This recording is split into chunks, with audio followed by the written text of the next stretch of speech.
비트코인 왕자입니다. 주말에 보니까 정말 잘 움직였어요. 그죠? 토요일 날 1.44% 상승. 어제부터 또 오늘 아침까지는 5.3% 상승. 야, 이게 뭔 일인가요? 그죠? 갑자기 3월 1일, 3월부터 흐름이 안 좋아졌다가 갑자기 쭉 깨지면서 갑자기 이렇게 시세가 올라타 버리는 상승이 나오는 이런 흐름이 발생이 되고 있습니다. 자, 그런데 우리가 여기서 봐야 될 거는 오늘의 이슈 중에서 SVB 폐쇄, 곧 파산 절차에 들어갔는데 이거를 좀 얘기를 해봐야 될 것 같아요. 오늘 영상은 좀 중요하게 될 것 같아요. 제 개인적인 생각 또한 많이 반영이 됐기 때문에 참고로 이해하시면 될 것 같습니다. 자, 첫 번째, SVB 이제 파산한다고 하는데 이거는 뉴욕에 본사를 두고 있는 회사거든요. 은행이에요, 은행. SV, 실리콘밸리 뱅크. 자, 그런데 얘네는 나스닥에 상장이 돼 있거든요. 280조 원의 중견은행으로 스타트업 하는 회사들, 기업들의 대출을 해주는 은행으로 많이 알려져 있습니다. 자, 그런데 얘네만 딱 놓고 보잖아요. 그럼 뭐가 있냐면은 그러면 자산이 280조고 뭐 부채가 그죠? 뭐 몇백억이거든요. 600억에서 한 800억 그 사이가 돼요. 부채가. 근데 그것 때문에 회사 은행이 파업을 한다, 파산한다라는 거는 조금 이상하게 들렸어요. 굉장히 이상했습니다. 과거 같은 경우에 보게 되면은 그런 시점에도 자기네 나라에서 정부에서 도와주면서 어떻게든 일어설 수 있게 뭔가 발판을 마련해주고 이런 것들이 있었는데 지금은 그냥 뚝 잘라버리고 파산, 파산 절차에 지금 들어갔잖아요. 그죠? 대규모 투자 손실이 발생을 했고 뱅크런 사건하고 겹치면서 그렇게 결정이 됐다고 기사 보도가 나왔어요. 근데 더 중요한 거는 이 실리콘밸리 은행에 우리나라 국민연금이 투자하고 있는데 투자 금액이 300억이에요. 300억을 투자하고 있는데 이 사태가 발생해가지고 이 돈이 정상적으로 출금이나 할 수 있을지 굉장히 걱정이 되는 그런 상황이라고 좀 보여집니다. 자, 그런데 이렇게 파산 얘기 요즘에 들어서 뭐 은행 파산 나오고 그다음에 뭐 폐쇄하고 이런 게 많아졌어요. 그죠? 그리고 재작년부터 우리나라도 가만히 놓고 보게 되면은 뭐가 줄어들고 있어요? 은행. 은행 줄고 있죠. 근데 또 뭐가 줄고 있죠? 증권사. 지점이 줄고 있습니다. 은행도 지점이 줄고 있고 증권사도 지점이 줄고 있어요. 제가 알고 있는 요 동네에만 해도 벌써 증권사 지점들이 많이 없어졌고 은행도 많이 없어졌습니다. 그런데 저건 단순히 그냥 지점이 없어진 거고 영업이 안 되기 때문에 얘네가 보았을 때는 원래 은행은 영업을 통해서 돈을 버는 회사예요. 그죠?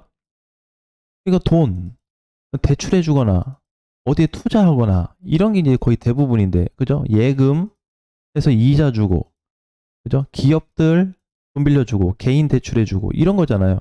이렇게 해서 돈에 대한 어떤 영업을 좀 하는 건데 단순히 이것 때문에 회사가 파산 절차에 들어갔다라는 거를 굉장히 이상하게 저는 보고 있었어요. 그런데 거기에다가 플러스 이 사태가 터졌는데 갑자기 비트코인 시장이 5% 이상 올라가고 있습니다.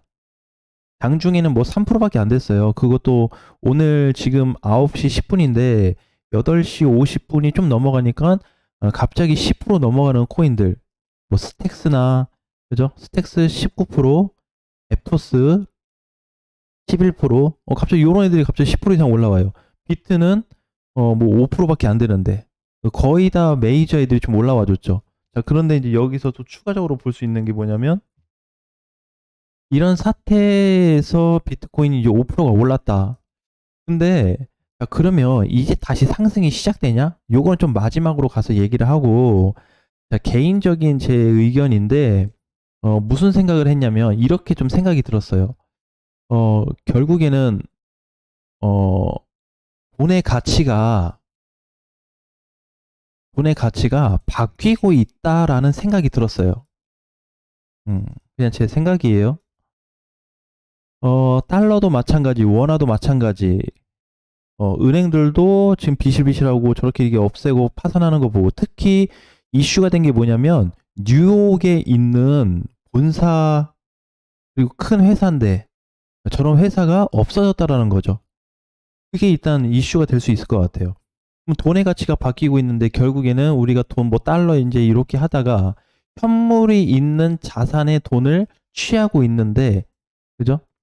현물 자산 이게 가상 자산으로 바뀔 수도 있겠다라는 생각이 들어요. 지금은 우리가 이해하기 어려울 수 있는 부분이 있겠죠. 이거에 대해서. 왜냐면은 현물은 우리가 직접적으로 손에 만질 수 있잖아요, 돈을. 근데 가상자산은 돈을 내 손에 못 쥐어요. 왜? 가상이니까. 결국에 은행에 돈 넣어놓고 그냥 핸드폰이나 PC로 뱅킹 업무만 하면 그것도 가상자산으로 봐야 되거든요. 근데 지금 우리가 뭐 지폐나 현금, 동전 이런 거는 쓸 수 있잖아요. 뺄 수 있잖아요. 내가 직접 취할 수 있잖아. 이런 부분들이 바뀔 수 있다라는 생각을 좀 해봤어요. 예, 이게 이제 지금 초기가 아닐까. 앞으로 은행들이 없어지고 하는 게 정말 엄청나게 더 많이 일어나겠다라는 생각을 좀 했는데 그럼 그거에 비해서 코인 시장은 자 그러면 어제 어쨌든 그런 사건으로 인해서 호재를 좀 받았었죠. 호재를 좀 받았고 그 다음에 이제 5%가 상승이 되었는데 그러면 차트적인 구조는 현재 어떻고 앞으로 갈 수 있는 구조가 만들어졌냐? 그래서 제가 이제 좀 전까지 말씀드렸던 이 부분에 대해서는 조금 여러분들도 한번 생각해 볼 수 있는 시간이 됐으면 좋겠어요. 단순히 은행이 폐쇄하고 파산됐는데 이게 경제 위기 때문에 그렇지 어떻게 원화 가치가 갑자기 전환으로 얘기를 하냐 이렇게 들릴 수도 있겠지만 그럴 가능성도 열려 있다라는 거를 염두에 두고 시장을 봐야 될 것 같아요. 자, 그러면 이제 전환이 시작되냐 이 부분에 대해서 다시 얘기를 하면은 전환 그러니까 이제 전환이라고 하는 거는 단기 반등이 아니고 앞으로 이제 계속 올라가냐 이거에 대해서는 아직 불가능하다 아니다라고 말씀드리고 싶어요. 그냥 대놓고 못 올라가라고 얘기하고 싶어요. 현재로서는 자 지금 위치에서 보게 되면은 뭐 주말 동안에 다 합치니까 한 6에서 7% 올라갔다고 치면은 이것 때문에 앞으로 계속 이렇게 올라갈 거다라고 보장할 수가 없습니다. 자 그러면 지금 위치는 저항을 뚫은 자리냐? 아니에요. 저항을 어디를 뚫어야 되냐면 여기죠. 2960에서 2970만 원 자리 여기인데 여기를 아직 못 뚫어줬잖아요. 그죠? 그리고 현재로서는 아직 뚫리지도 않았기 때문에 향후 얘가 이렇게 올라갈지언정 오늘 위치 보고는 뚫렸다고 볼 수도 없고 이렇게 올라갔다 그래서 살 수 없는 위치에 있다. 그러면은 조금 아쉬운 게 뭐냐면 이 사태에서 놓고 봤을 때 좀 거래라도 크게 나와줬으면 참 좋은데 저번 주 목요일 금요일 날 하락할 때 터졌던 거래보다 더 적게 발생이 됐어요. 그 부분이 조금 아쉽다. 그래서 거래가 너무 적고 거래에 비해서 퍼센테이지는 반등은 세게 준 것 같은데 일시적인 반등 구조에 사실 놓여져 있었어요. 코인은. 어차피 이번에 그 은행 폐쇄 사건이 없었어도 얘는 반등 위치에 놓여져 있었는데 그 폐쇄 사건 때문에 약간 플러스가 되는 내용이 포함이 되었기 때문에 조금 더 강세로 끝이 났다 이렇게 좀 보여지고 있거든요. 자, 그래서 분봉에서 놓고 보더라도 이렇게 그죠? 아직 2960도 못 갔고 50짜리도 못 가졌습니다. 그래서 지금 자리는 그냥 일시적인 반등 구조로 봐야 되고 좋아진 부분이 있다면 뭐냐면 2800짜리를 회복했다라는 거. 이거 하나 긍정으로 볼 수 있어요. 자, 근데 여기를 단순히 회복했다 그래서 상승 시작 이렇게 볼 순 없다라는 거죠. 자, 그래서 전반적으로 보게 되면 오늘 시세가 크게 나오는 애들이 없습니다. 그러면은 어떻게 봐야 되냐면 어제 결국에 그 폐쇄 사건하고 비트코인 일시적인 반등 구간하고 맞물려 가지고 반등이 나와줬다. 그러면 뭐다? 상승 흐름 충분히 이걸로 마무리가 될 수 있겠다라고 봐야 돼요. 현재로서는 그 다음에 2960에서 70 넘어가는 거 보고 그 다음에 뭐 진입을 할지 말지 고민을 좀 해야 되는데 이거 가지고는 턱도 없다. 그러니까 이거에 너무 포커스를 두면 안 된다. 자, 이거를 분봉으로 보니까요. 어휴, 너무 잘 올라가. 야, 이러다 막 계속 뚫겠어.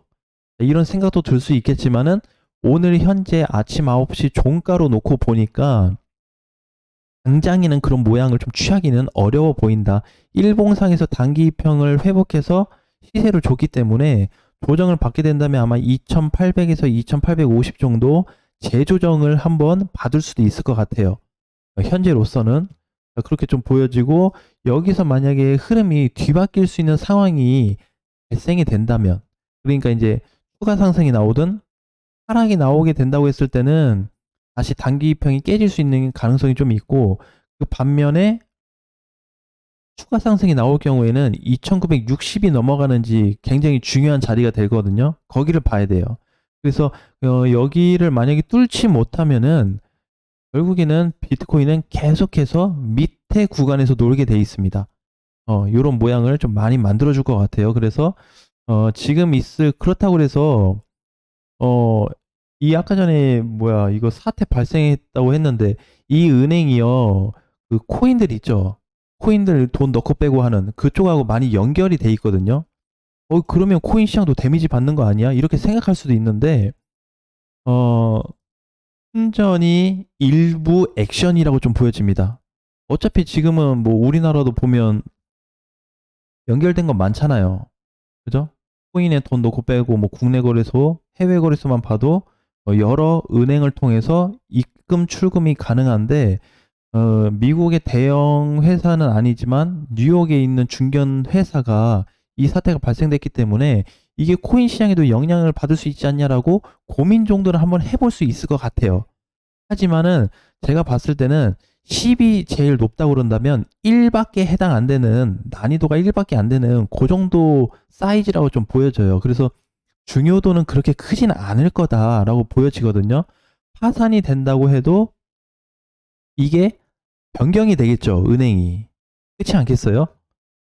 이 은행을 통해서 비트코인으로 돈을 쏘고 빼고 하는데 은행이 변경이 되겠죠. 그냥 이거 다 폐쇄되게 없어지게 놔둘까? 그죠? 그러니까 폐쇄가 된다고 해도 이게 은행이 전환될 가능성이 있다. 그래서 당장의 코인 자체로 놓고 봤을 때는 이 시장 자체에 타격을 줄 만한 내용은 아직 없다. 이렇게 보시면 될 것 같아요. 자, 그래서 지금 오히려 더 어중간해진 모습을 많이 좀 그려줄 수 있기 때문에 주의를 해야 되고, 어제 이렇다 보니까 일부 시장들이 갑자기 좋아지는 느낌이 좀 들어요. 막 마스크 네트워크도 쭉 빠졌다가 반등이 나와주고, 그죠? 엑시도 뭔가 가는 것 같고, 이제 뭔가 다시 갈 것 같은데, 야, 이런 느낌이 든단 말이에요. 물론 여기서 스타트가 될 수는 있어요. 그죠? 이 자리가 정말 정점이 되어서 나중에 이렇게 간다고 했을 때 여기가 정점 자리가 될 수 있죠. 이거에 대한 포지션 값을 지금 정할 수 없다라는 거예요. 그래서 지금도 관망, 그냥 보유한 그대로, 또는 현금 들고 있으면 현금 보유한 그대로 지켜봐야 된다라고 보는 게 정답일 것 같아요. 자, 그래서 좀 길게 주봉상에서 놓고 보니까 주봉상에서는 뭐가 발생되고 있죠? 일봉에서는 단기 이평을 회복했지만 주봉상에서는 단기 이평 이탈 이후에 일시적인 반등으로밖에 해석할 수 없습니다. 자, 그래서 이 관점을 짧게 보고 얘기할 거냐? 그러면 이제 제가 생각하는 의견은, 내가 어떻게 하다 보니까 아유, 나는 여기가 저점인 줄 알고 샀는데 야, 올라가네. 그러면 지금이 무슨 자리가 될 수 있다? 매도 타이밍. 단기적으로 봤을 때는 매도 타이밍이 될 수 있다. 이렇게 좀 보여져요. 그래서 주봉상에서 어쨌든 흐름이 3,050만 원 정도는 올라타줘야 되기 때문에 그 전까지는 샀다 팔았다 단기적인 흐름이 제일 좋을 것 같고, 그렇지 않는다고 했을 때는 길게 가져가기에는 조금은 부담스럽다. 그 다음에 우리 왜 저번 주에 이제 이러고 신규하고 이 부분에 대해서 얘기를 많이 했는데, 이게 현재로서 불가능해요. 정말 사고 싶고 현금이 있어서 이걸 진행했으면 좋겠지만, 그렇게 진입하기에는 정말 그냥 5대5 확률밖에 되지 않습니다. 그래서 위험한 구간에 있기 때문에 우리가 이번에 터진 그 은행 파산들, 뱅크런 사건들 자세히 보면서 과연 앞으로의 화폐 가치가 어떻게 좀 전환될 수 있을지 그 부분도 한번 같이 생각해 본다면 은행들이 파산하는 거는 자연스러운 거일 수도 있다. 시초일 수도 있다라고 생각하는 것도 일부 공부하는 데 도움이 될 것 같습니다. 자, 오늘 장도 화이팅 하시고요. 다음 시간에 뵙겠습니다.